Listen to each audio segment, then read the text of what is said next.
Hello বন্ধুরা, তোমরা তো আগের ভিডিওতে দেখলে মাসি আমাদেরকে জামা কাপড় দিয়েছে। তারপরে মাসিদের বাড়ির পাশে দুটো ঠাকুর দেখে এলাম, সেগুলো ভিডিও করতে ভুলে গেছি।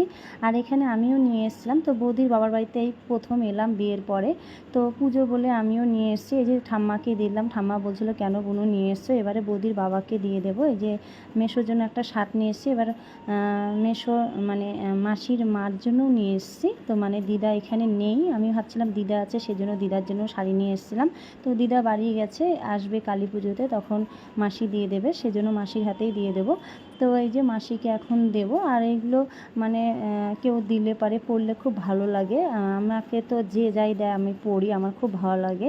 তো এই যে দেখো মাসিকে দিলাম আর দিদারটাও দিয়ে দিলাম। আর মাসি বলছিল তুমি নিয়ে এসছো কেন মা, তখন আমি বললাম যে তুমিও তো দিয়েছো আমাদেরকে। তো এই যে দেখো এখানে আমার বাবাও পরেছে আমার দেওয়া জামা কাপড়, শার্টটা পরেনি, প্যান্ট পরেছে, আমার বড় পরেছে বাবার দেওয়া জামা কাপড়, বৌদি পরেছে, দাদা আবার দাদাও পরেছে, আর এখানে আমার মাও পরেছে। খুব ভালো লাগছে ভিডিওটা।